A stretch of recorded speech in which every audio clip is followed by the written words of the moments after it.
Welcome back, everybody, to another episode of the From the Stands podcast. We're coming at you on this 9th day of January in the new year of 2025. We are back for episode number 47. Shout out DJT. We're here with another jam-packed episode for you guys, talking all things football, and a little bit of basketball as usual. Before we get into that, we got some more weather coming through. I feel like last time we were really consistent with the pod. It was like right after another big time weather event, I guess you could say. So now that we're done with hurricanes, we've moved on to winter storms, or I guess you could throw some quotes around the winter storms now. But Busy Boy, I want to tell the people we got incoming here in the old GVL, South Carolina. Yeah, we got some winter weather advisories in effect currently. I am out in my garage, and as you can see, it is a little bit nippy. Got the winter hat on, repping the old Steelers. We'll get into that a little later. But unfortunately, I still have to go into work tomorrow, and it's supposed to get kind of nasty. It keeps pushing off the snow a little bit. I keep looking at the weather app, and it was like 1 o'clock, then it was like 2 o'clock, 3 o'clock. So maybe we'll get to tomorrow and there won't be anything. But yeah, thankfully I get to work at the shop, get to stay inside, which is nice. If I was outside, I'd probably just quit my job and be like, I'm done. Heated in the shop? It's not heated, Somewhat. but it's fairly insulated, so it keeps the cold weather out for the most part. But it's definitely not going to be warm at all. But it's better than the alternative, I guess. But yeah, we got some winter weather incoming in the old Greenville, South Carolina.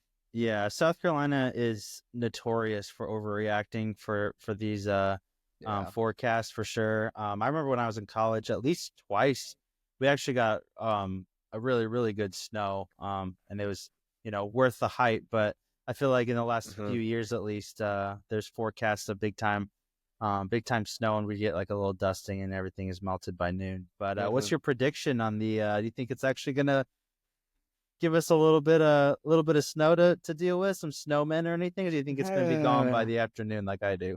Yeah, like you said, it's really hard to tell because like Greenville, like I thought New York was bad. Greenville's like way worse. Like one day it could literally be 65, the next day it could be like 27, and they're calling for snow. I think we get a dusting because I think it's mainly from, I guess there's this storm that's like, isn't it like cutting across like the middle of America right now? Yeah, and it's Tennessee. Like, it's like blanketing all those states and stuff like that. So I think we're catching the tail end of that. So I think we see a little bit of the white stuff tomorrow, but I don't think it's going to be like, was it 2022 when we got like that big for this area? Like I grew up in New York, and no, that was big, dude. Like that was like literally shut down the state because like they're not built for like even like 3 inches, and we got like 6 or 7, right? 6+, definitely. Yeah, that was. I don't think we see that, but I think we see a bit of snow, and then it probably doesn't stick around, even though it is supposed to be pretty cold next week. But yeah, I think we'll get a light dusting, maybe even an inch or so, maybe. I don't know really what the criteria is for a dusting, but I think we'll get a little bit of snow. I don't think like less than 3 or 4 days ago it was like 65 degrees outside. So I don't really think the ground is really ready to have snow stick for a while. But we'll see. I feel like last time we were on the pod, we were kind of downplaying the hurricane, and it knocked us out of power for like a week. So we were definitely humbled for sure. Yeah, exactly. Holy cow! So we'll see what it gives us. Personally, I'm kind of excited to see Bentley in some snow. He's never had snow obviously before, so we'll see. We'll see if he's able to get out there in the snow a little bit. But that's a little bit of what's going on in our neck of the woods. Hopefully we don't lose power for a week like we did last time we had a storm of some sort. But let's get into the episode. Alrighty, week 18 of the NFL season, of the 2024 NFL season, is officially in the books. We are now done with the regular season.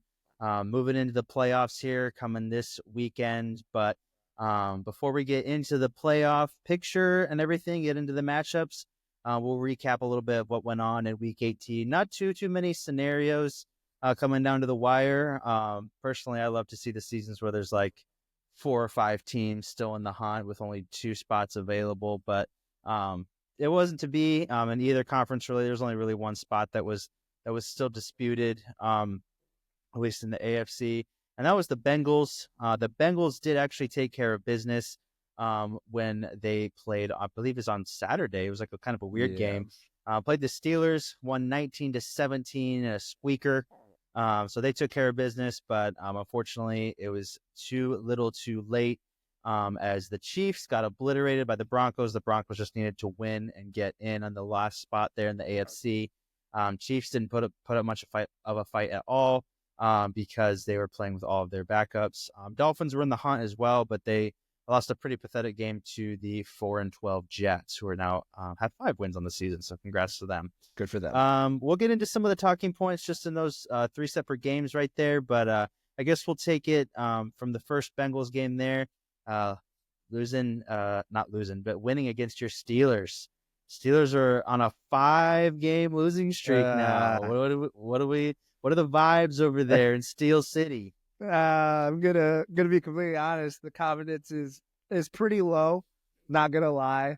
I was riding this huge high during the season. We came into conference play, not conference play. Conference play. Is it conference? Division, yeah. Division play. And like I was like, dude, we took care of business. Now we're in division play, and we did fairly well. I mean, like we started division play beating the Ravens, so I was like, dude, this is great. We're actually legitimate. And then from there, we just proceeded to lose most of our games, and like you just said, a 5-game skid going into playoffs. So hopefully we can turn around when it really all matters. But I mean, yeah, we were kind of talking off camera about what their offensive coordinator said, and he was kind of talking about how like they have to unload the playbook now, which I don't really know how deep that is because he just likes to run the ball most of the time. But there's talk about maybe inserting Justin Fields on like first down to like maybe like that's our biggest problem. We're either behind the chains or we don't get that big chunk play, and then it's 3rd and long all the time, and then we're in obvious throwing situations, and we're not a passing team. Like we have to rely on play action. We have to rely on Najee getting a good run game going. So having Fields out there to maybe get some chunk plays on first down, set us up on some easy 3rd downs, and actually move the ball and get into the red zone will go a long way. But kind of like what you were saying, you can touch on this a little bit more. I mean, the Steelers always play the Ravens close. Divisional matchup, we know each other super well. We kind of have Lamar's numbers. So I do have hope going in. We have a puncher's chance for sure. But to say the least, the confidence is pretty low after that 5-game skid for sure. Yeah, that's tough. And I do have to correct myself. You're actually only on a 4-game losing streak, not a 5. I'm pretty sure I was talking last week that you had Feels like a 5. already lost 4 games in a row. But so it is only 4 games, but still, that's not how you want to be heading into the playoffs at all. What do you have to say about kind of the I guess the Tomlin doubters? I feel like there's kind of 2 camps of Steelers fans, like the people that think that Tomlin is just, he's a god and can do no wrong. Like he's been there for 20 years and he's always gets to the playoffs, never has a losing record. And then there's also the other side of the Steelers or Steelers fandom where, they're saying, oh, there's only one Super Bowl in that time period. And I'm sorry, did you guys win 2? Anyways, I think it's one under Tomlin, I'm pretty sure. Okay. And anyway, no playoff win since 2017. Team seems to kind of check out once they have secured either a playoff berth or like another 500 season where he doesn't have a losing record, even though that might not necessarily mean playoffs. So just wanted to get your I guess your perspective on kind of which side of the aisle you come down on with that one. The side that I tend to come down on is I think he should stay forever. Because I mean most organizations, and this kind of shows itself. I was listening to some NFL insiders talk on like First Take and Get Up and all that. I watch that every morning. Super good show. I love Greeny. Like I know you and I both love Greeny so much. Yep. You listen to his podcast a little bit more than I do, but they were just talking not anymore. About, like, he's never on it. No, that's wild. Yeah, since he's got so many other stuff to do, he's like barely on his podcast. Yeah, but anyway, he's a busy man. I guess. No, I like Tomlin, and I hope that he sticks around. I mean, being above 500 every year always gives you a chance not always, but it gives you a good chance to get into the playoffs every year. If we can just figure out, the biggest thing is if we can just figure out the quarterback, because we always have, I would say, majority of the years a top 10 or 5 defense, always. It's just our offense is always lacking, and Big Ben really filled the holes because he was just like, he was one of the best quarterbacks during that era, in his own way, obviously.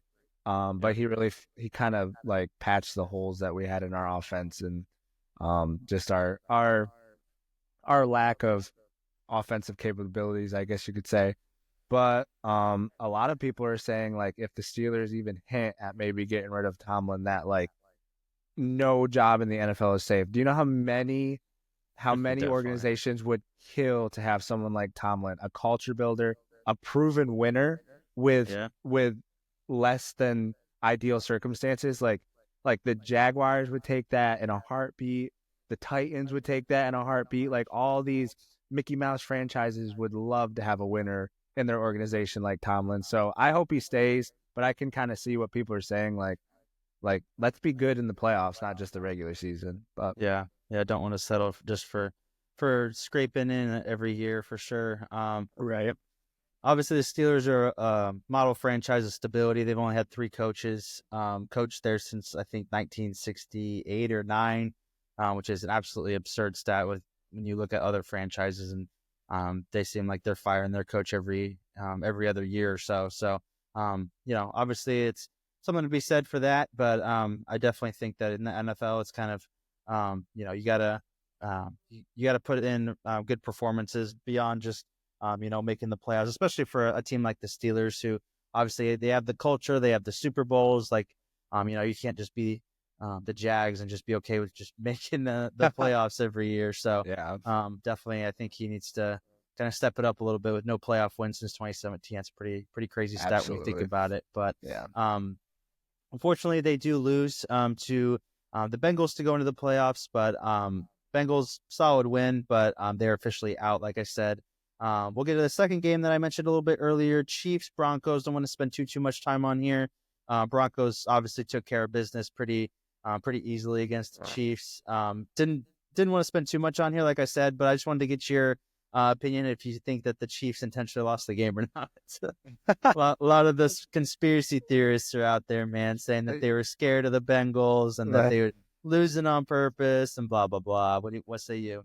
I think if it wasn't just the Chiefs, the whole league was like, y'all should rest everybody because we don't want, like, the Bengals, and their defense was starting to turn it around too. That was the scariest part. Like, we all knew what their offense was capable of. Jamar Chase winning the Triple Crown, and freaking Joe Burrow. Literally, he should be. And if they were in the playoffs, I would give MVP to him. Like, you still technically could if you just want to.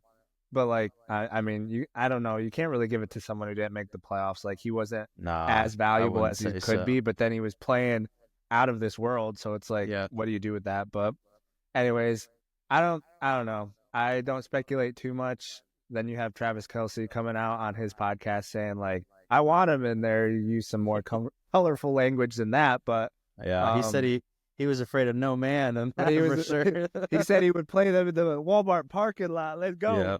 Right. Of course he's gonna say that when Joe Burrow's looking in from the outside, but but I don't think anybody wanted to see them. So if they did that, like, honestly, the whole league wasn't too upset. The only people that are upset are Bengals fans and NFL fans. So, but at the end of the day, they're pretty banged up too. I know Mahomes has been dealing with like an ankle injury since like week 13 or something stupid like that. So any chance to get healthy, they had everything locked up. So honestly, it was the smart thing to do. So I don't give them too much flack for doing that, I guess. Yeah, I think there are rumors about them intentionally. I think obviously they had zero issue with losing the game and keeping the Bengals out.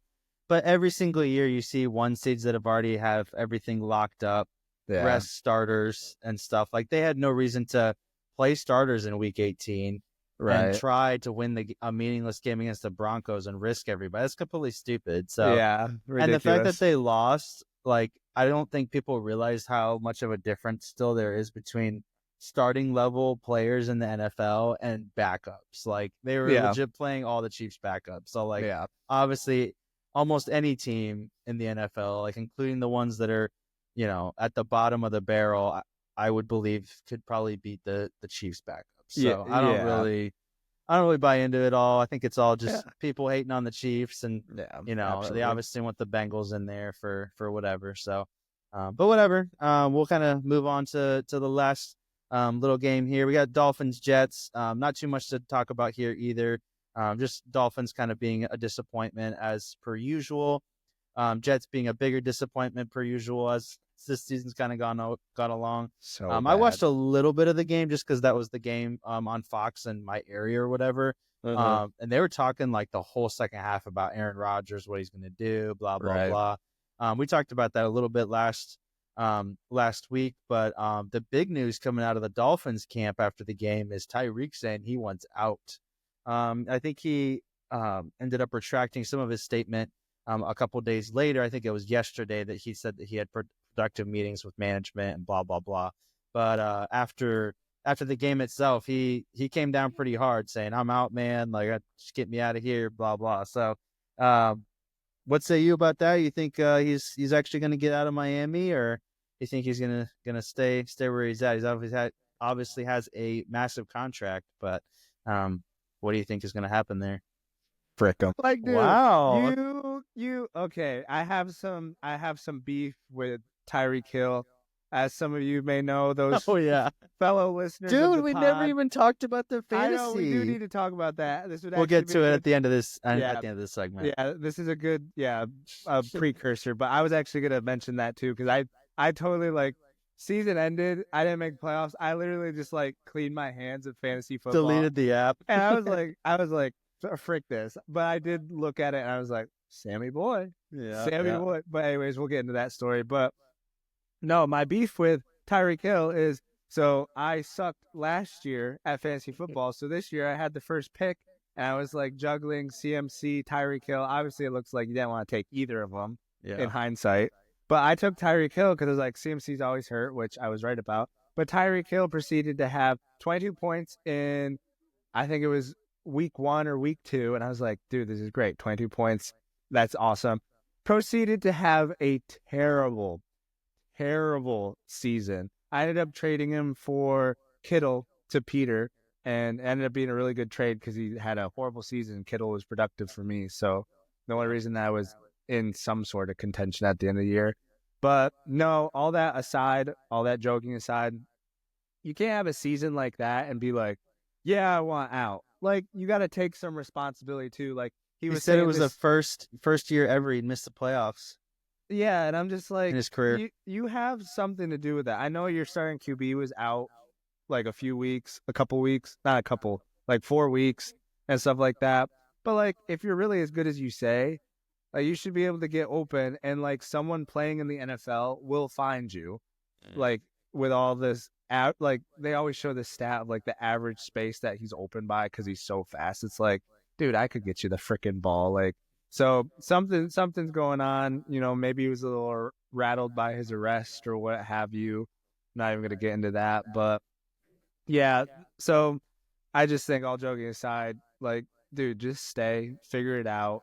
Don't just keep team hopping just because you get complacent. And I don't know. I think the real thing is he's missing Patty Mahomes. That's what's going on. Yeah, man, looks like it. Yeah. Yeah, he did say that he had a tough time adjusting when his QB1 wasn't there, which obviously he's talking about Tua. But I'm like, I mean, Tua's good, but like, are He's we not really great. hitching our wagon to Tua to get him the ball? Like, Oh, so I mean, whatever he's gonna say, but yeah. yeah, it just seemed like a lot of excuses. It's just to funny me. to me. It's Yeah, hysterical, I honestly. think the Dolphins culture is just so weird. Like they have So weird. all these like speedsters supposed to be superstar skill guys, and they have Tua who's supposed to be really, really good, like a top 10 to 15 quarterback, but he can't stay on the field for long enough to actually prove it. And their coach I thought was kind of an up and coming coach, but he's kind of proving that, he's middle of the road at best. I feel like he's more so copy and paste. McDaniel that's yeah, his name, right? McDaniels. Mike McDaniel. Like yeah, he's from the Shanahan tree, right, or something yeah, like that. yeah. So like all this new age, like like movement before the snap and stuff. But like the ones that really are doing well, like Shanahan and McVay and like O'Connell and all these guys, like they're innovative. Like they create their own ideas. I feel like McDaniels is like, oh yeah, it worked like that one year, but now we don't have anything new. And so they're just figured out. It's like we know what the Dolphins are now, and they're not evolving. So it's like very easy to play them now. And it's just like, yeah, you were a flash in the pan, but you're not changing like all these other teams. So yeah, I really liked him too. I liked his demeanor, and he was like, it was kind of funny watching him come into the organization and like become like a Miami person, like watching him evolve into that. So it was just kind of funny. I've always liked him, but yeah, I just don't think, I think it's kind of copy and paste at this point. I always just find it funny when Miami, like when they do make the playoffs, they always inevitably have to go to a cold weather place and they always lose. Yeah. They're not used to it. Yeah. But anyway, we talked way too long about the Dolphins. We'll see where Tyreek ends up. I've seen a lot of rumors right after he came out saying, oh, the Cowboys. I would absolutely love to pair him with CD.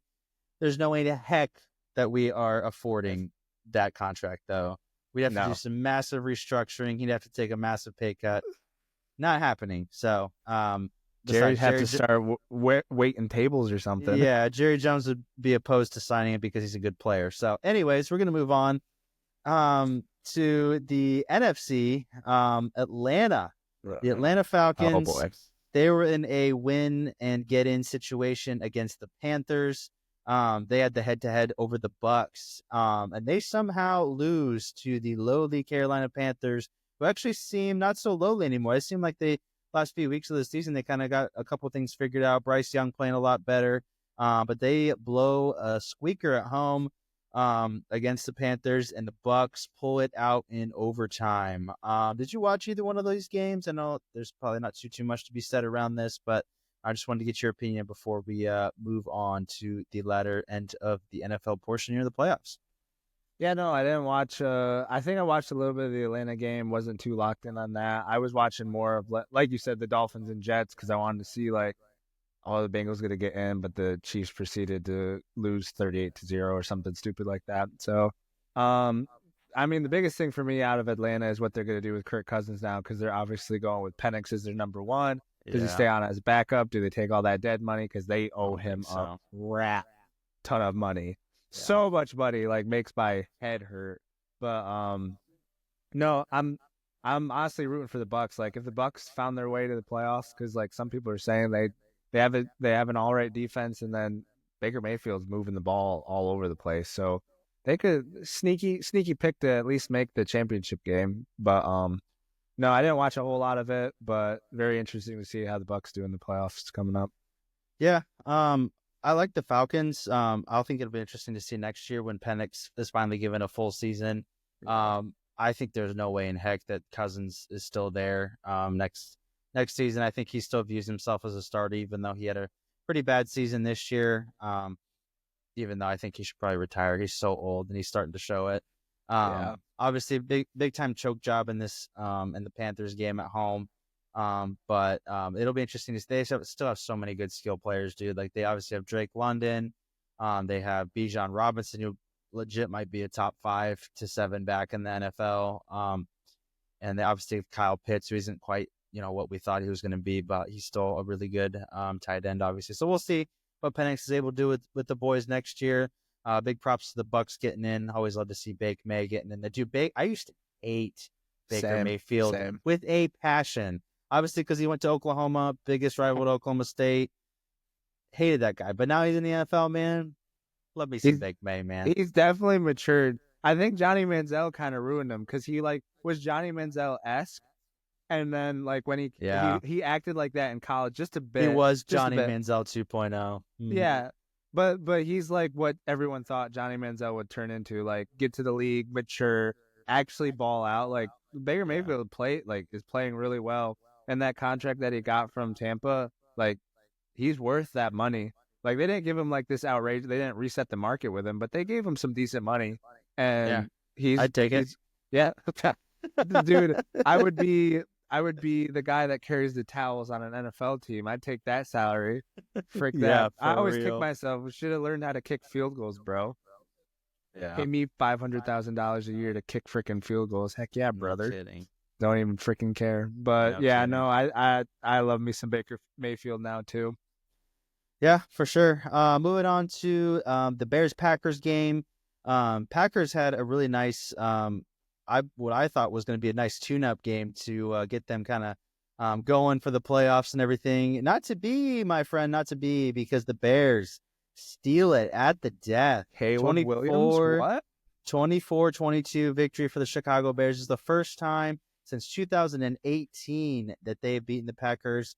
The first time since 2015, if you want to count the first time that they had beaten the Packers at the Packers Stadium since 2015. So obviously a big time win for the Bears as far as those records are concerned. Big for all their fans to get one over on the biggest rivals, but Packers just did not look good this game at all. They had a pretty good drive, late in the game to go up 22-21. But Bears do just enough, and they're able to kick a field goal late. Any opinions on this game here? Nope. Packers better not play like that, or they're gonna be out real quick in the playoffs. So yeah, man, I was actually pretty high on them as far as getting. I thought they might get to an NFC Championship game, kind of like I guess you could call them a dark horse, just because they have the Lions and the Vikings and the Eagles all up in there. But I think that they're a matchup nightmare for some teams, but not if they're playing like that. So they better get some juju going if they're going to beat the Eagles. Better figure it out. But we'll talk about that in a second. Last game before we get into the big one of the weekend, Patriots. Just want to talk about them. They pull a Giants. Our boy Peter was making fun of the Giants like crazy after they fumbled the number one pick after Drew Lock threw a bunch of touchdowns and won their game last week. Patriots, it's the exact same situation. They beat I forget who they beat. Who did they beat? I'm totally blanked out. Patriots beat Buffalo. That's right. Buffalo's sitting all their starters. Right. 23-16 dub. They were slated to have the first pick before the game. With the win, they slide all the way down to the fourth pick. Do you want to just take a second and hate on the Patriots or what? I mean, all I gotta say is they beat the Bills, win the last game of the season, proceed to fire their head coach, which I think it's the right move. But like, what's with the deal with all these super old owners just acting like kind of senile and like super like, I don't know, out of the ordinary, like firing a coach after what? Like, huh? Keep going. No, you're good. I don't even know what I was gonna say, but okay. No, yeah. Whoa. The NFL owners just acting wild. Like what? Jerry. Okay. Biden. No. I've lost my train of thought. You just knocked me off my Anyway, I just thought it was super funny that all the Patriots fans were hating on the Giants and laughing at them for fumbling number one pick, and literally 1 week later they do the exact same thing. So at least they don't need a QB like the Giants, though. That's worse. Yeah, that's right. The one thing I would say is worse. Like, they really don't need the number one pick to go get like Shador or something. But like, they low-key got two guys over there. You see how Milton was spinning that thing? Yeah, Milton's good. Freaking Drake May's good. They just need someone. Ben Johnson might take that job. I was trying to convince Peter that Joe Milton was good after his Tennessee career. They drafted him like super late this year. But he was just chilling like third string on the Patriots. I don't know how many teams would try to trade and get him for something, but dude's got talent. Top 5 picks now are Titans 1, Cleveland 2, Giants 3, Patriots 4, and 5, the Jacksonville Jaguars. So that's what your NFL draft order is looking like in 2025. Obviously subject to change based on trades. But without further ado, we'll get into the big headliner of the week, the battle for the number 1 seed, Minnesota and Detroit. This one ended up being a little bit of a blowout in the end, 31-9. Detroit comes out on top. Minnesota just not really being able to put up the points, obviously if they lost. But in my opinion, Darnold really early on, he was missing throws just left and right. He had probably 3 or 4 touchdowns easily in the first half that he missed. I don't know what was up with Kevin O'Connell and like just not running the ball inside the 3-yard line. He had 2 separate drives where he basically used all 4 downs to pass on every single down. So I'm not really sure why they don't want to hand it off to Aaron Jones down there. I feel like you could probably get 2 yards, but what say you about this game? Obviously the Lions humming going into the playoffs. They secure that number 1 seed, and Minnesota drops down to number 5. Yeah, I think the biggest story is just Minnesota, 14-win team, dropping down to a 5 seed, unheard of, Nuts. I think, in NFL history. Yeah, Darnold, welcome to the playoffs, man. Like, that was like your first taste. Like, I said it last week. It was basically moment too big for him. Maybe a little bit. We'll see. But I don't know. Maybe it gets him ready, and now he's seen it and he knows what to expect. I don't know. Detroit looks like the real deal. Minnesota could be. I don't think they're pretenders. I think they're still a bit of contenders, but yeah, he was definitely seeing ghosts out there. I mean, props to Detroit. Like, their IR list is crazy, especially on the defensive side. Their defensive coordinator, man, had the perfect game plan. He was sending simulated pressure, like fake blitzes, all this crap, just throwing Darnold off. So, I mean, maybe they showed a little bit of their hand and like what they're gonna have to do, but their red zone defense was like crazy impressive. Like, I mean, that's shown. I don't think Minnesota had a touchdown. It was just 3 field goals on the night, but I think Minnesota is still scary. I mean, Justin Jefferson could always change a game, and Darnold will if you can figure get it him the out. ball. Yeah, but like I was saying, did I say it? No, I didn't say it when it started. I said it off camera, but like, I mean, Darnold's been around the league, but this is his first like playoff experience as a starter. I mean, obviously he went to the Super Bowl with the 49ers, but that's as a backup. Like, you're sitting on the sideline, you're not actually in that game in that moment. So yeah. I don't know. We'll see. Yeah, obviously started for the Jets, but never really came close to the playoffs for them. Yeah, so not too close to the playoffs there. Yeah. Fortunately. Yeah, no, we'll see. Obviously my comments last week were justified a little bit just because I said that I wasn't really a believer in the Vikings. So we'll see if they're able to rally coming into the playoffs this weekend. But I definitely think that Darnold knocked a couple million off his contract for next year after that game. But I do think it's wild, though, that a 14-win non-division winner bumps down to number 5. Like, that is brutal. Did you see the whole debate on Get Up where they were saying like they got to change that? Like, some of them were saying. Actually, I think it was Greeny. Most of the NFL players were like, "No, this is what we want because it makes divisional games so much more important." But like Greeny was saying, like, how the heck are you supposed to have a professional sport where a 14-win team is the 5 seed and could go out in the first round because they're playing? I mean, we'll get into it, but they have a tough draw. They got a tough draw. No, definitely. I don't like that we're rewarding very mediocre division winners with a home game. Like, the NFC, I believe it's South, the one with Tampa Bay and Atlanta. I feel like for 3-4 years running now, their division winner is extremely mid, like barely above 500. Like, obviously this year they're 10-7, but they could have been like 9-8 and gotten in.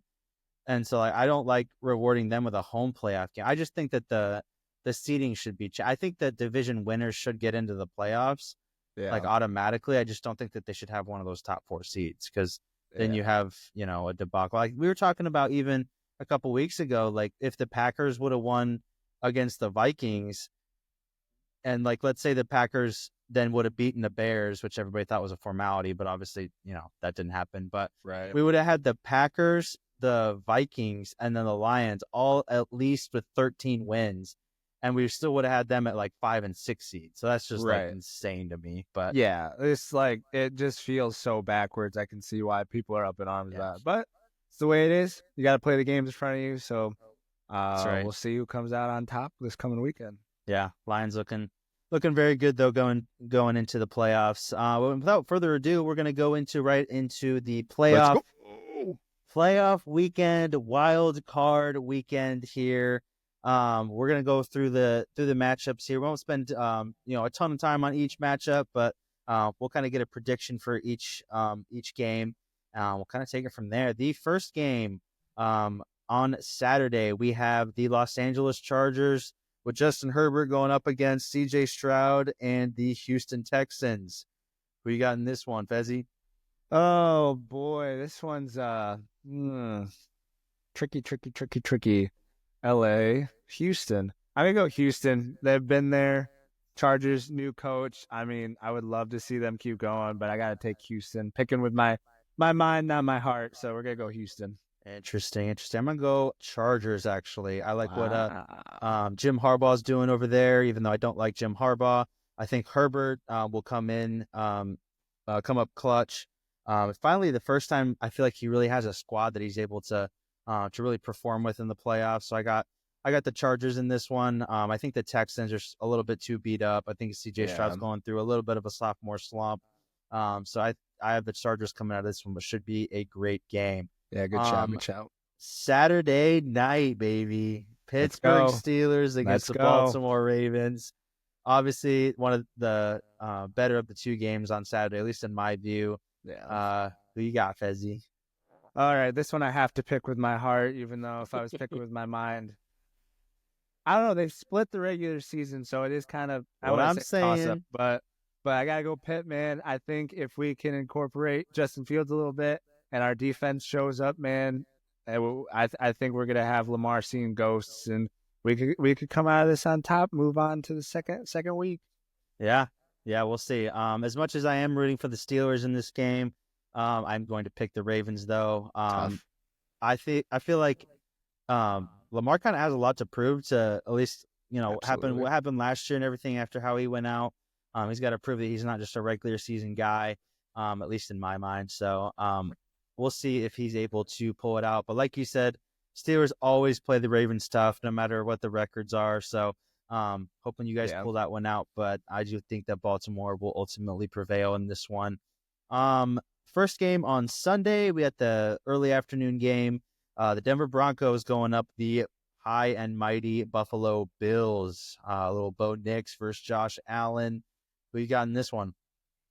Ooh, this is a tough one. This one's where if I was a betting man, even though I think the Bills will win, which is my pick, I would put money on Denver because that's a sneaky hard draw for the Bills, especially with the Bills having not that great of a defense, Denver having a good defense and a competent offense with their rookie quarterback and a really good head coach, and they have the better head coach in this, which does go a long way in the playoffs for sure. But I got the Bills coming out on top against Denver. Yeah, definitely. Bills are actually 8-point favorites in this game, which I feel like that's a lot of points for a playoff game. So obviously, big time favorites are the Bills. I do like Denver a lot. I think Patrick Mahomes might have his hands full with Bo Nix and the Broncos for the division in the next few years. As everyone knows, the Chiefs have, I believe, won 9 in a row division titles, which is wild. But I think he might actually have his hands full there, like I said, with Bo Nix. But I do think it's a little bit early for the Broncos. Josh Allen just has all the experience. The Bills, number 2 seed and everything. I think they are just too much with the Broncos at the end of the day. Do you think the Bills move on? Moving on to the what I consider to be by far the best game of the weekend. Green Bay at Philadelphia. Got Jordan Love going up against hopefully Jalen Hurts. They've kind of been resting him, concussion protocol and everything. I do think that he'll probably play after several weeks off, I guess, at that point. But how do you see this one going? Yeah, I think it all comes down to if Jalen's playing. I did see today that he was in practice today, so definitely cleared. Well, it's weird. I'm sure he will be clear. There's no way, right? He cleared, and yeah, I think so. But he cleared enough to practice today. But I guess they still have to, like, technically, if he shows signs of still having a concussion, like tomorrow, he has to go back to square one. If that happens, he's not playing. But all signs are pointing to he was cleared fully. So if Jalen Hurts plays, which looks like the likelihood, I think Philadelphia comes out on top. Green Bay's a little banged up, lost their top wide receiver, and Love's also dealing with like some nerve problem in his hand right now, so that might affect his throwing a bit. So I got Philly coming out on top.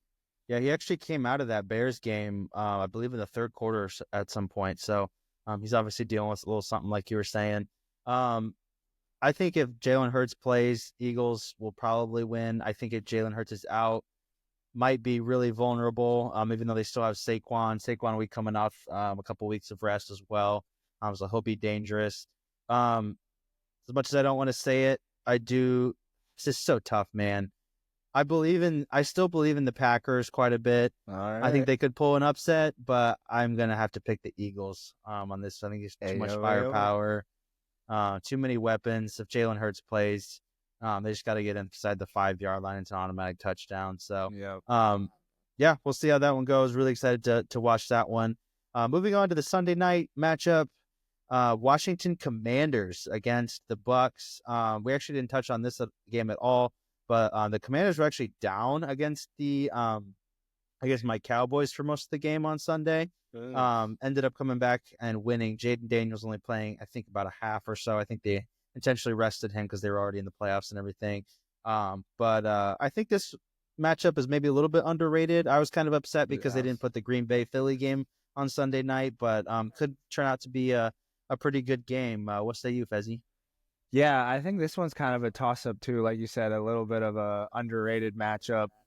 We got the rookie QB Jaden Daniels going against our boy now Baker Mayfield. I think the Bucks pull it out just based on experience, but I could easily see Washington, like Jaden Daniels, just doing something stupid, crazy that we've seen all season and just coming out winning the first playoff game of his career. So yeah, I think Bucks, but I could see it going either way. Yeah, that'd be crazy. I'm actually going to go with the Commanders. I think they pull it out. I think they've been playing really good down the stretch. It'd be crazy if Jaden Daniels got his first playoff win in his rookie year too. Like we talk about some of these quarterbacks and how it takes them several years to even just get one playoff win. So for him to get one in the bank nice and early in his career, that would be pretty big for him. And obviously he's got all the talent in the world. So we'll see how they're able to handle this game against the Bucks. Do you the last game, go ahead. Sorry, quickly. Do you think, say Denver beats the Bills and Washington loses, do you think Bo Nix gets Rookie of the Year? Well, I think isn't Rookie of the Year over? All that? Like they vote on it like after the last week of the regular season. Okay, so. never mind. That's also like been a debate. I think the last few weeks, and like it is, I guess every year, is like they don't vote on it after the Super Bowl. It's just kind of dumb. It's like very much a regular season thing. But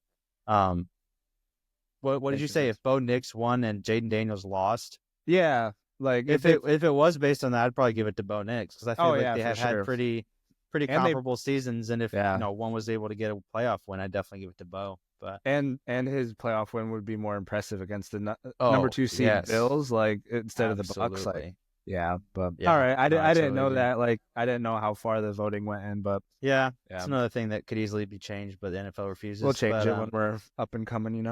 That's right. We're up there. Moving on to the last game of the weekend, Minnesota Vikings against the Los Angeles Rams on Monday night. Who you got in this one?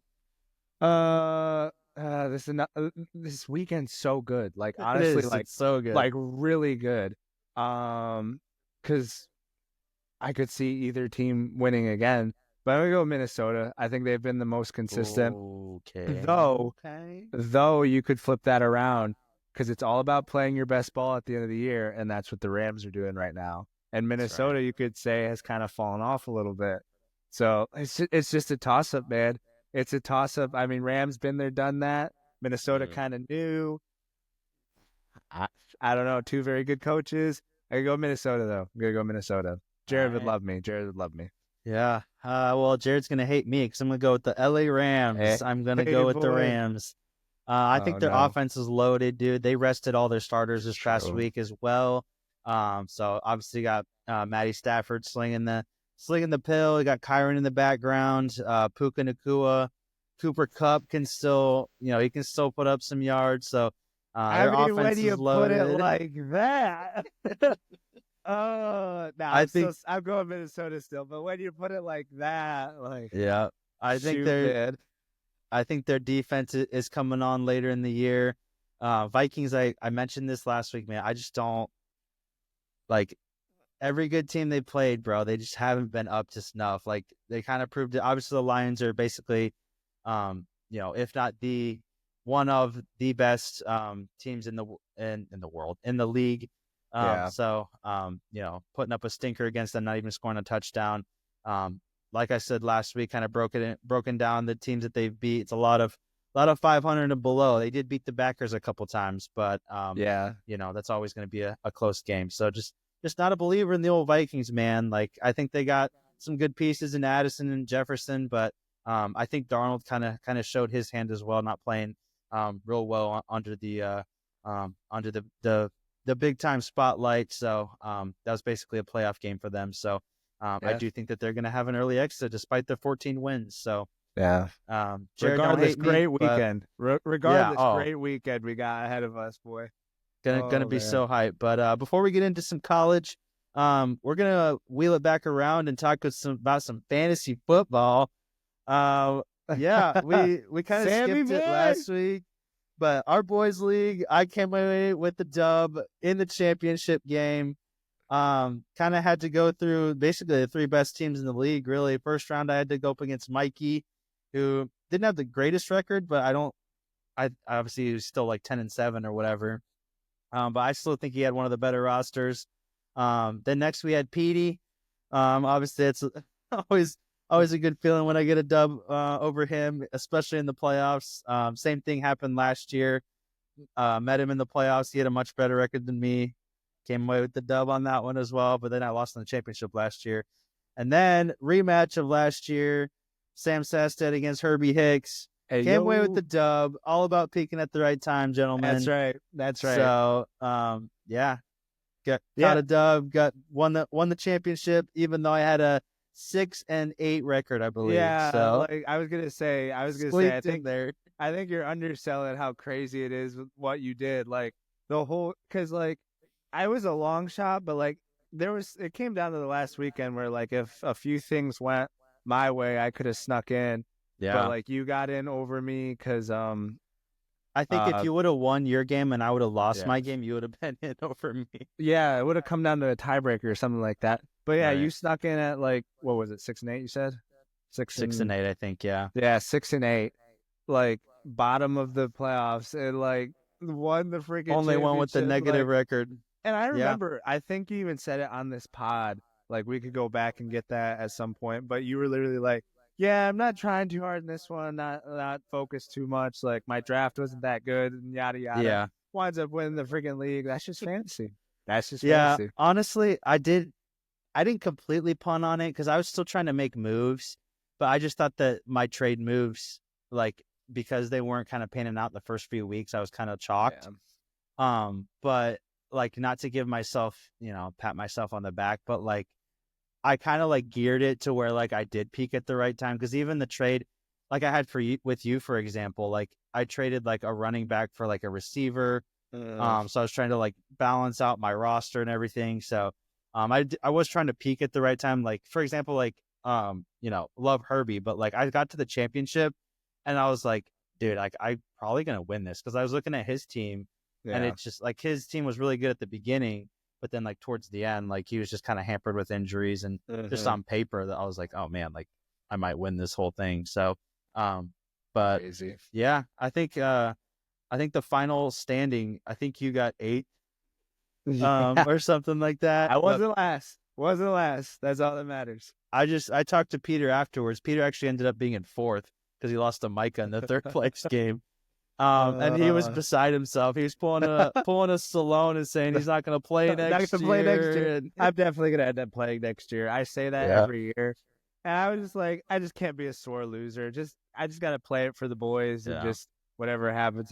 It's really like comes down to your draft. And like you were saying, like whoever players, like there's really like you can do a little bit, but it just like the players have to play. Yeah. Well, like we were saying, there is like, no matter how much people think that they're experts at fantasy, like there's so much luck that comes into it. Like you play against one guy that has a dude that goes out for 40 points. Like, dude's probably going to win unless he absolutely sucks with the rest of his team. So, it's still a good time though. So, but yeah, always good to come up with a championship dub, but, absolutely. since I'm in the running, we need to make it like an award or something, Like I know, can't we just need a have a trophy. punishment. We need a trophy. Yeah.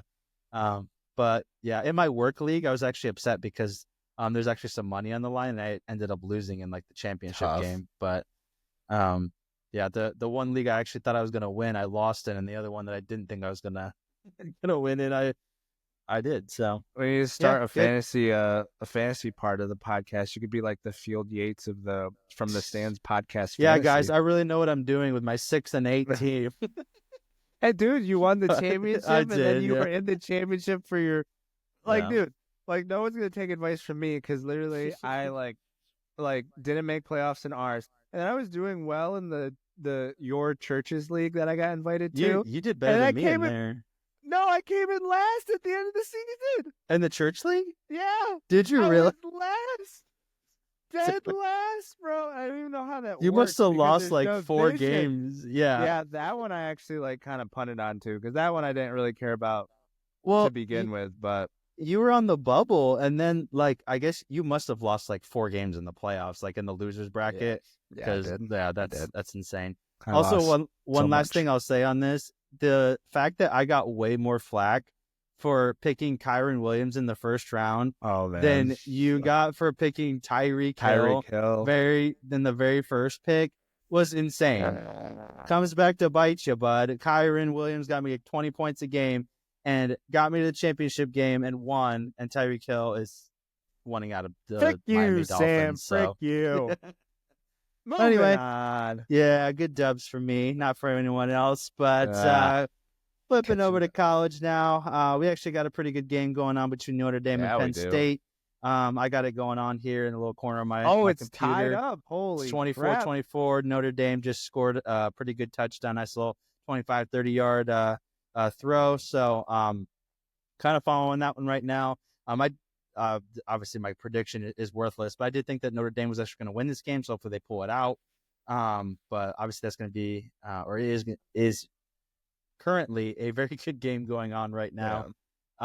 Fez, do you think that Penn State is going to pull this one out, or what do we got here? Obviously, predictions don't mean much when it's like the third quarter, but watch like 4 minutes left. Who's gonna win? Dude. No, super good game. Kind of like I tried to have it on, but it was like your setup doesn't support watching this. It's like frick you, technology.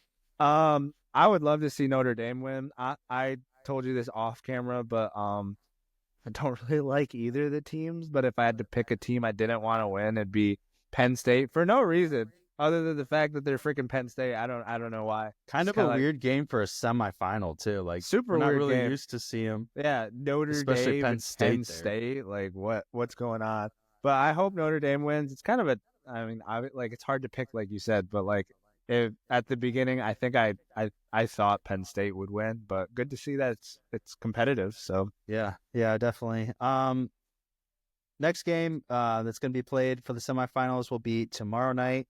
That's the real barn burner, boys. The Ohio State Buckeyes against the Texas Longhorns.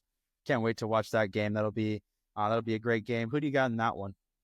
Oh, I mean, after seeing what Ohio State did to Oregon, I'm like, Oregon.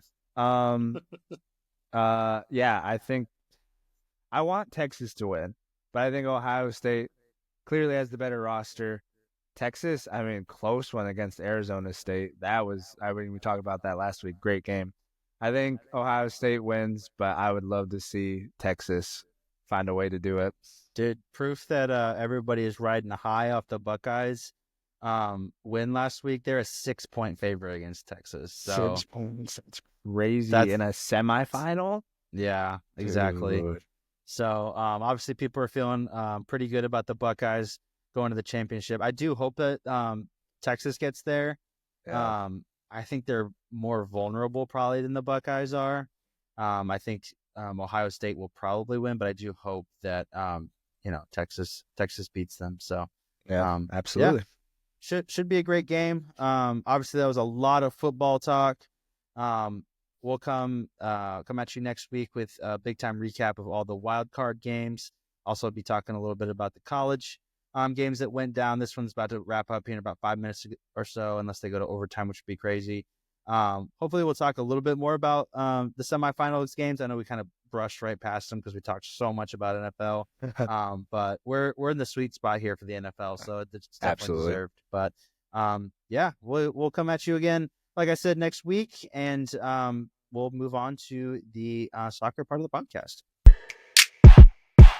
Hopping over the pond for a little football talk. I know this is probably where everybody kind of checks out, phases but we out. don't care because we like soccer. So We do. we'll start out with a little bit of good news on the American front. Our star boy, Christian Pulisic, coming up very, very big for AC Milan in the Italian Super Cup against their big inner city rivals in Inter Milan. They obviously get a 3-1 dub. They're 3-2. That's a typo. Sorry. 3-2. 3-2 in the Super Cup. Pulisic with a goal here. Fezzy boy. What do we got to say about our star boy? I'm just gonna move right into the question talking about this. Pulisic top class. I think the frick so.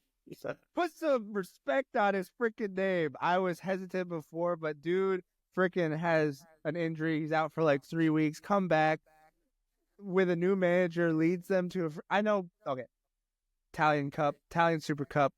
Who freaking cares, right? Yeah. I freaking care because it's a piece of silverware for the Americans. Anyways, in this game, obviously, actually, we'll go back a game before that. They played Juventus, and they were down in that game too. And Christian Pulisic draws a penalty and scores a penalty to tie the game. And then a little bit of luck with Yunus Musa crossing the ball, hits the defender off the thigh, goes in, own goal. We move on. But Christian Pulisic, if he doesn't draw that pen and doesn't score it, we're not even talking about AC Milan. Move on to the Super Cup final. Inter Milan, inner city rivals. Already beaten them before because we own them at the moment. Go down 2-0 right before half, and then right after half, 2-0, go down. Can't say his name. Theo Hernandez, free kick goal to get us back in the game. Then a little bit of magic from Christian Pulisic. Theo Hernandez crossing the box. Good touch, left-footed finish across the goal.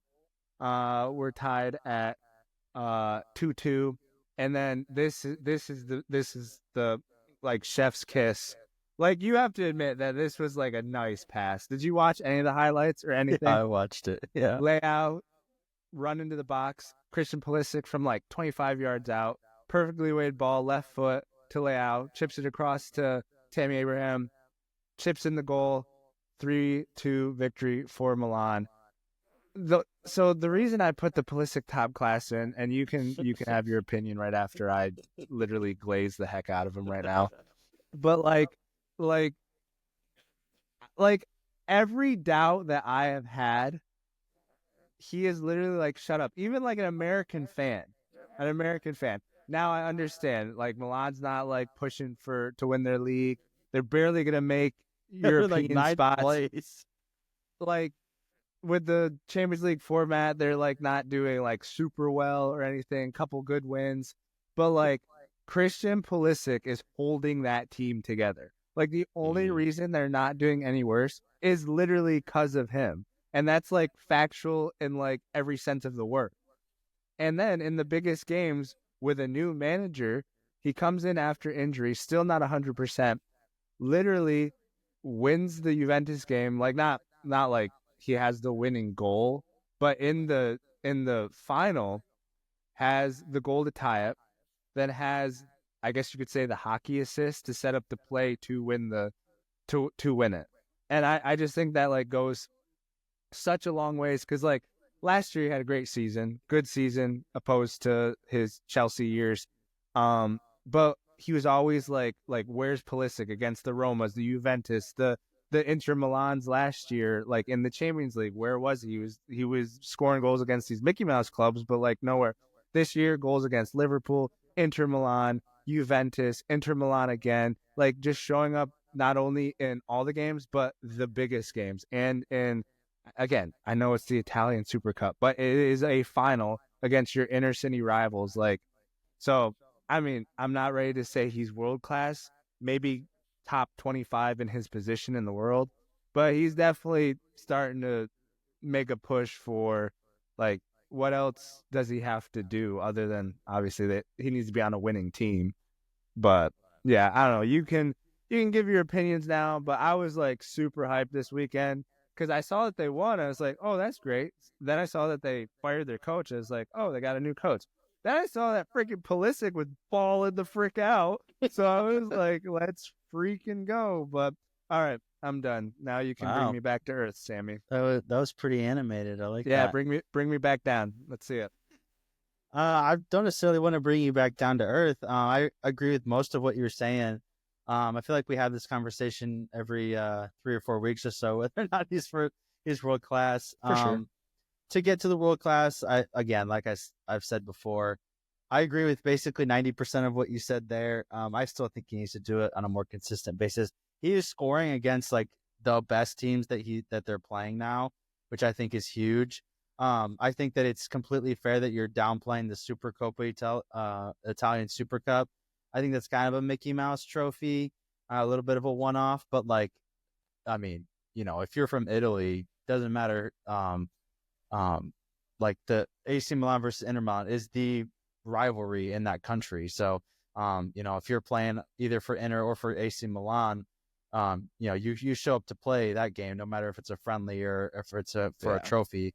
I do think it's a little bit Mickey Mouse just because I don't like that the way that they're doing Super Cups now, where like runners up of the cup and the league, and they all get in because they need more games and more money. It used to be just all right, winners of the cup versus winners of the league, and the way that AC Milan is in there is because they were runners up of the league last year, which I kind of think is whack. But it's still a trophy.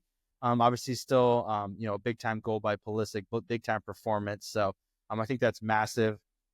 Like you said, I actually think he's probably top 20 in the world, maybe even scratching at 15, especially if you're going by form. I think he's definitely top 15 right now in the world. But like you said, he's got to, he's got to put a little bit more consistent performances in, not freaking get hurt every 2 games. I feel like we talk about him putting in these crazy performances and then he has to sit on the bench for another 3 weeks because he's hurt. So I think he needs to be a little bit more durable to really be in that conversation. And like you said, the AC Milan really aren't doing too hot this year. Down in lowly 8th or 9th in the Italian league, not doing too great in the Champions League. But Pulisic individually, it seems like when he's played this year, he hasn't really had a game where he's done really bad. So we'll see how he's able to carry that AC Milan team going forward. But it'll be exciting to watch for sure. Hopping over to Spain. I guess not hopping over because all these freaking Super Cups are in the Middle East now. But whatever. Again, I don't like these formats because we got Mickey Mouse teams in there. But semifinals of the Super Cup. Madrid, Mallorca today, 3-0, very comfortable. Overall, Barcelona, Bilbao, 2-0 victors yesterday. So we have the El Clasico. I believe it is on Saturday or Sunday. Something like that. So we'll have another El Clasico to watch, so that'll be lit. Obviously, we'll never reach the heights of what it was when Ronaldo and Messi were running the show, but obviously a must-watch game nonetheless. I'm not sure if you watched this Barcelona game, if you were interested in the Madrid game at all. Kind of see your thoughts on these 2 games here. I'm just happy to see El Clasico. I feel like it usually ends up that way anyways, because, I mean, you kind of always have Barca and Madrid in some fashion at the end of the season or at the end of these cups, and then you got Atletico Madrid, who's always the bridesmaid, not the bride. But I digress. I didn't watch anything of the Madrid Mallorca. I did watch some of the highlights of the Barca game. It's cool to see Gavi back. Gavi's back playing well and healthy. And then you got Lamine Yamal, who's just like still just balling out. He just signed a new contract. So did you see that? Long term, right? Just signed a long term contract. So good for Barcelona. Homegrown, coming out of their academy. So hopefully this game should be good. Top of La Liga, playing against each other for a bit of silverware, and like kind of like the AC Milan, Inter Milan derby.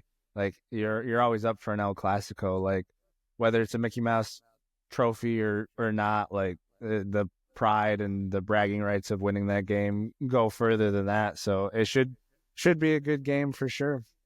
Yeah, yeah. I do think that Madrid's probably going to come out on top in this final. I really do believe that. Obviously, it's always a toss-up, but I think they're still kind of stinging from that 4-0 that they got a little bit earlier in the season.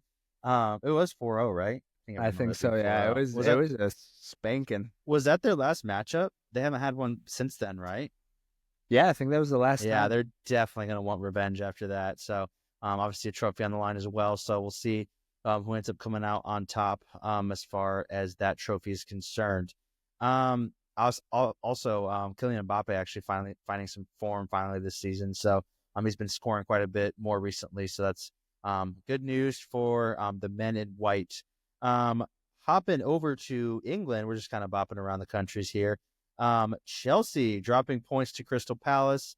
My Gunners also dropping points to Brighton. What say you about your old Blues? I can kind of see why our coach is saying we weren't title contenders now, dropping points to Crystal Palace. Like, it was so promising when we were on that winning streak, but that's all right. I mean, no one had us even doing this well, so we're definitely punching above our weight right now. Got a good look for the future though, so happy about that. But can't be dropping points to Crystal Palace. Like, come on, guys, what we doing? What we doing?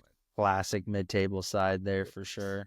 Exactly. Oh yeah. Man. Arsenal's tying with Brighton 1-1. Really kind of a boring game. We always talk about Brighton, how they're a tough team. We actually ended up taking the lead here, but we couldn't hold on to it. Just a scrappy team. End-to-end stuff, really. Gabriel Jesus, like, I love him for like pressing, and but he misses so many just clear-cut opportunities. It's not even funny. So, tough day for him. He's actually been scoring a little bit more recently, but just a tough day at the office for him. He couldn't really bring us home. So, both our teams tie. But the big time game of the weekend was Manchester United against Liverpool. Classic rivalry up there in England. Actually ends 2-2. Man United take the lead not early, but took the lead first on a 52nd minute Lisandro Martinez goal. Cody Gakpo put one in about 5 minutes later. Mohamed Salah getting a penalty, which I feel like he gets like every freaking game, which is so annoying. He really does. But they got that one in the 70th minute. I kind of thought that Liverpool were kind of going to coast after that. Man United may have just laid down a little bit, kind of as they've been known to do this year. But not to be. They came back and got another goal there. I'm not sure if you watched this, but after they got their goal in the 80th with Diallo, which is a really nice goal, they had a chance at the death. Harry Maguire skying it from like 6 yards out, bro. I think that continue, bro. That was a bad miss, but like the ball that he got from Xerxes there, bouncing. Yeah. That's brutal to expect a center back to just like slot that away like a striker would. Right. I thought live when I saw Xerxes, I was like, why didn't you shoot, bro? You're the striker. Put that away in the corner. Yeah. Like, why are you squaring that? Especially the ball that he got there was like not great. So, but yeah, what did you think about this game? I know I kind of zoomed through a lot of the big time talking points there, but I'm not sure how much of this you were able to see.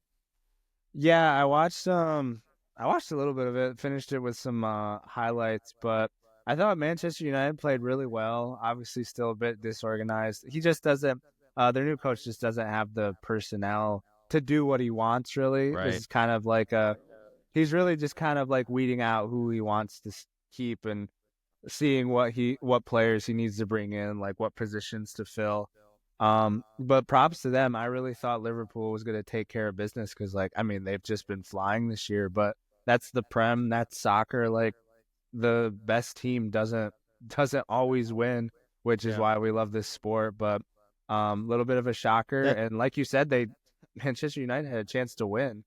Yeah, exactly. I think that may be a little bit of a product of maybe a culture change there. I feel like we've seen Man United go down so many times this season under Ten Hag, and they just kind of roll over. They're just like, okay, game's done, whatever. You don't really see much fight.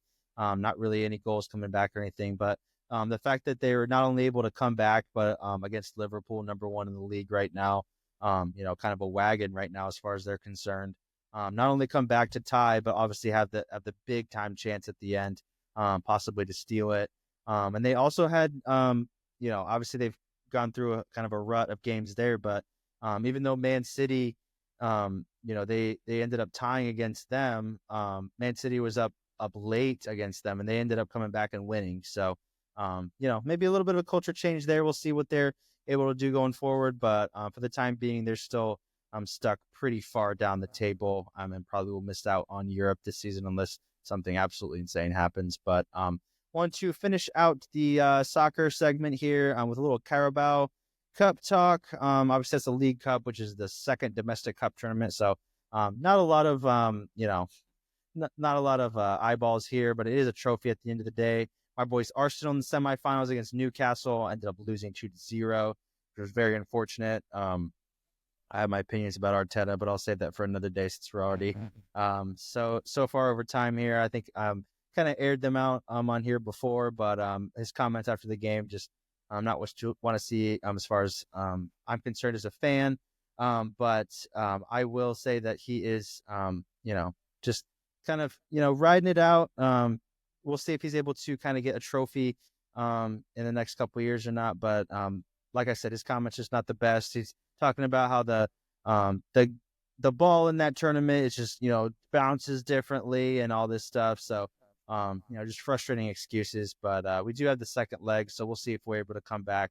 Not too hopeful in that tie against Newcastle, against a strong team, but you never know. We're still dealing with some injury issues, but I guess I'll let you talk a little bit more about the Spurs-Liverpool game here. I know you probably didn't watch too much of it, but Spurs do end up coming away with the dub late on in the game here. 86 minutes banger from the Spurs striker there. What say you about this game? Do you think Liverpool are going to come back? I mean, they're perfectly capable of it, and it depends on how much they actually want this. I mean, their sights are set on some bigger trophies at the moment. I mean, they could easily win the Premier League and the Champions League as well. So it all depends on how much it means to their manager, how much it means to the players. Obviously, they're not going to go out and throw any of the games, but again, it's football. It's why we love it. Got Tottenham's with the crazy way they play and crazy bangers to, take a leg up against the leading team in the Premier League. So I think Liverpool could easily turn it on. And I mean, the way Mo Salah's playing, he's just kind of scoring at will at the moment. But I don't know. It'll be a close one. Tottenham's always that. They're always that team that, again, Atletico Madrid, they're always the bridesmaid, never the bride, but they're always you don't want to run into them anywhere because on their day, they're a good side. So, yeah, I definitely could see Liverpool turn around, but I could see Tottenham moving on. Yeah, we'll see. It'll be crazy if Spurs are actually finally able to avenge their trophy drought and finally win a trophy. That'd be pretty insane if you ask me. Crazy. As an Arsenal fan, obviously you never want that streak to be broken, but we'll see how the Carabao Cup will end up shaking out here in the next week or so with those second legs. That being said, that'll do it for the soccer portion of the podcast, and we'll get into basketball in just a second. All right, to finish off this podcast, we got a little bit of basketball for you guys. Not too much of the NBA going on right now. Kind of, I don't know. I'm more of a college basketball guy anyways, but had a huge game, SEC matchup, top 10 matchup, number 1 Tennessee going into Florida and getting manhandled, honestly. Yeah. I don't know how much of this game you watched. I had a crap ton of games on this past, I think it was yesterday or 2 days ago. Yeah, I saw your story. You had 5 games going on. Yeah, I had Duke, Syracuse. Always got to watch Louisville because Noah Waterman. And then obviously this game, dude, freaking Florida. I mean, it turned out to not be a great game. Florida beats them 78-48, 30-point victory. I saw at halftime, Tennessee had 25 points or something crazy. Yeah, it was nuts. A lot of people actually didn't think they should be number 1. Auburn obviously has the better computer numbers all around, but right. Anyways, not sure how much of this game you watched, but were you surprised to see number 8 Florida take down number 1 Tennessee in the fashion that they did, not only win but get like a decisive win. Yeah. Obviously I thought that they had a chance being coming in as the number 8 team in the country. But Tennessee prior to this, obviously, like you said, were undefeated. So I was expecting a really good game. Didn't really end up being that way. Obviously I haven't watched Tennessee too much so far this year, but just seemed like they couldn't really get any offense going whatsoever, missing really just easy jumpers, easy lays. So just a tough day for them. Like sometimes that happens, but when the other team is hitting everything, it's kind of kind of makes a tough storm to come back from, and you get big lopsided games like this. So tough day for them for sure. Yeah, I mean Tennessee's been playing well. They got the Dalton Connect 2.0. I think he came from JUCO as well, either mid-major or JUCO again. But Chaz Lanier's been balling out. He's on the short list for College Player of the Year for sure, right behind Janiah Broome and the likes of Cooper Flagg and all that. So he's having a pretty good season. But Florida had something to say about that, which is kind of a sleeper team. No one really had Florida being this good, but right. I think the overarching surprise in college basketball has been how dang good the SEC has been. Like so good. Like it's crazy good. I don't know the exact numbers. I'd have to get that for another podcast, but people are projecting them to break the record for the most amount of teams out of one conference to get into the NCAA tournament, which I could be getting this totally wrong, so don't quote me. If I get it wrong, I'll apologize next week. But I think the record is 12. I think it was the Big East like forever ago. I think it was like 2000s or something like that. And the SEC is projected to get 13, which would be crazy. And I think I could be getting that wrong because how big are conferences? They're not that big, right? Oh, no, they're like 16 now. Yeah, that'd be crazy. I think Big 10 and Big 12 have 16 now. It's just kind of nuts, but yeah. So like more than half of your conference, give or take, getting crazy. In. That would be crazy. But to kind of sorry, go ahead. I was just gonna add that I feel like we've kind of been used to the Big 12 kind of being by far the best conference in college the last few years at least. Yeah. And SEC just obviously we're used to them being basically the best football conference, but them coming up in basketball too is definitely scary. I was watching my Oklahoma State Cowboys, and just obviously it's early on and everything, but we're now 2-2, I think, in our conference, and like 9-5 overall, and we're like second from the bottom. I was like, man, this conference is tough. Dude. Yeah, dude. We're never making it again, good. Man. Like, man. I was gonna say, like the SEC is kind of like what the Big 12 was last year. Like, you could honestly put that whole conference in, and they would have been competitive, but like obviously they're not going to do that. And it's always going to be hard, like at least for like Oklahoma State, because we're never at the top of basketball. Except last time we had like Cade Cunningham. That was when we were really, really good. Yeah. But like it's so hard to like it's easy to say, oh yeah, we suck, but it's like we're also in the best conference. So like if you put us in like the ACC or something, like we'd be actually pretty good. Like I don't know, but anyways. Yeah, we'll get into the ACC here in a little bit. But right before we move on, just again to show how good the SEC is, Kentucky, which I think they're either like 10. I think they're ranked 10th. Lose to unranked Georgia 69-82. And Georgia's been having a sneaky good season too. Like SEC top to bottom, just crazy good. Yeah. But Kentucky. What are your opinions on old Mark Pope over there, huh? Oh, I love it, man. I love it. I was just going to say I've been following because obviously with Noah at BYU last year, I got to know their coach, and then I saw the big news when Calipari went to Arkansas. Mark Pope kind of like the fourth choice coach coming in, but takes the job at Kentucky and doing a really good job. His whole roster is pulled from the transfer portal, so the continuity. Brandon Garrison, Oklahoma State's best player, bro. They stole him from us. Gotcha. They got that money, bro. They got that money you guys don't got. Yeah, well, it's cooler to say that you went to Kentucky for basketball than Oklahoma State. So yeah, I'll give him that. Yeah, exactly. Like we got a guy from Wake Forest. He's like, yeah, I'll go to Kentucky for a year. Yeah, I played at Kentucky. Helps my NBA stock if he even gets in. But yeah, Yeah. the SEC just the premier conference this year by a long shot. There's like some stats I can't even remember them that are like they just show that it's crazy. But conference that's not doing too hot, other than like the likes of Duke, the ACC and Syracuse used to run that conference for a while.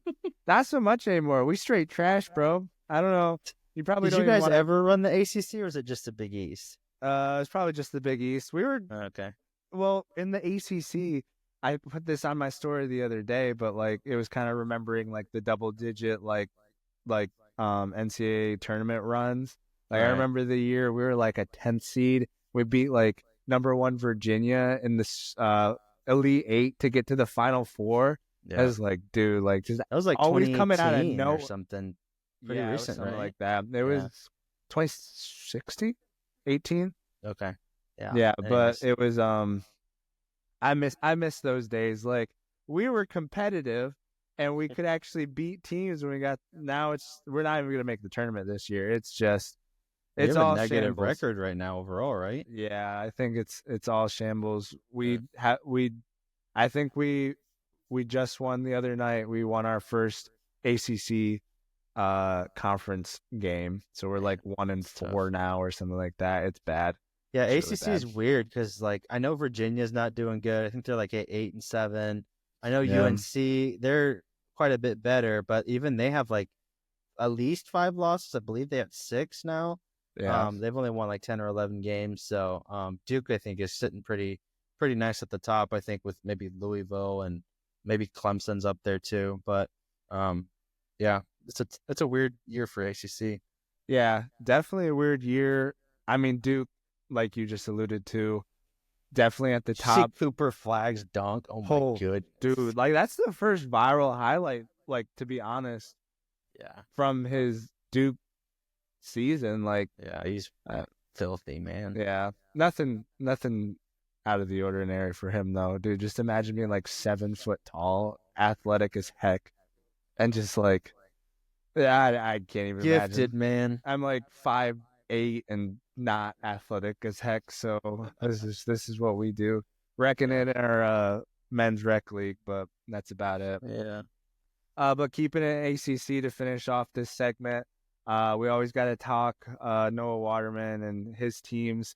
Um, he, if you guys haven't been following, he transferred to Louisville this year for his final season, using that COVID year to his advantage. And we were talking Clemson kind of up there in the ACC. ACC, like you said, is just weak. Duke obviously could be #1 in the nation. And then from there, UNC's kind of fallen off, which Louisville beat UNC the other night. And then they played Clemson, who you could say is kind of near the top of the ACC as well. Louisville beating Clemson 74-64 the other night. Hadley popping off 32 points, 10 rebounds. Played a heck of a game. Definitely needed that. Louisville, sneaky good. Some people in the middle of a rebuild year with their new coach, Pat Kelsey, coming from Charlotte. A lot of transfers, kind of trying to put Louisville back on the map. But I don't know if you've seen anything, heard anything, watched anything Louisville, but kind of what's your take on, I guess, the ACC as a whole? I know you're a Clemson fan, kind of how they're doing and Not really. I mean, I like nothing their really. team. Yeah. Um, Louisville's solid. I obviously haven't watched too many of their games. I watched a little bit of their game I think it was on ESPN, which I was like, Yeah. oh, okay, I'll watch a little bit of this. So they seem like a solid team to me. Not really going to speak on it too much just because I don't know about it too much, but I am kind of a closet fan, I guess, for Clemson. If they're on, I'll watch them. I do really like their he kind of played I guess a backseat role to PJ Hall last year, but that Ian Shefflin guy for Clemson, Yeah. love him, man. He's a little bit Yeah. undersized for his position, but gets boards, man. Like he never, yeah, he's a good player, so I like Yeah. watching him. But yeah, they definitely manhandled Clemson for sure. I think it ended up being a double-digit win, so Yeah. it's a solid dub for them. Don't they have another BYU transfer on their team as well? Big Yeah. man, Ali Khalifa. Khalifa. Ali Khalifa. Yeah. Okay, I He's thought I saw him on the bench over there, like just I was like, oh, I recognize that dude. But yeah, he's redshirting this year. He was dealing with okay, some knee injury last year, but was playing through it. Transfers to Louisville. He's redshirting, so he'll be in action next year. Doesn't get to play with Noah this year, but that's all right. Noah locking up freaking your boy Shefflin though. did he? Noah out there. I didn't watch too much of the game, Yeah, but I did see him on him every so often. Obviously, Shefflin has a bit of heft dude, on Noah. I was gonna say big props. Noah's got the height though, probably. Yeah, he does. I He's feel like 7 foot plus. most guys have height on old Shefflin, but dude, Shefflin's a baller, old school yeah, baller though. Those low post moves, bro. Love to see it. Love to see if it. he was locking him up though, big respect. So yes, sir. Yes, sir. But yeah, Louisville getting a big dub in ACC play. Kind of a sneaky team, like I said. I could see them sneaking into the tournament, though. I wasn't saying that earlier. They've dealt with a bunch of injuries, kind of hampering their season. So it'd be cool to see Noah in the tournament again. He went out in the first round against who they played, Duquesne last year with BYU. Yeah. So like to see him at least get past the first weekend. That'd be pretty cool. But yeah, that's a quick look at the landscape of college basketball. We'll get into more of it once NFL kind of ends, and all we're left with is basketball till September of next year. Is that when it rolls around? Football sounds about right. Kind of August, the summer lull of everything. Yeah. But I think that's a pod, Sammy. That is a pod. Hour 33 minutes in. That's a pod. That's wild. But yeah, we appreciate you guys listening. We hope you all in the Greenville area stay safe. If you guys could, we'd appreciate it if you guys check this out on YouTube, Spotify, Apple Podcasts. Like and follow on all those platforms. And we will catch you guys on the next one. All right. Peace.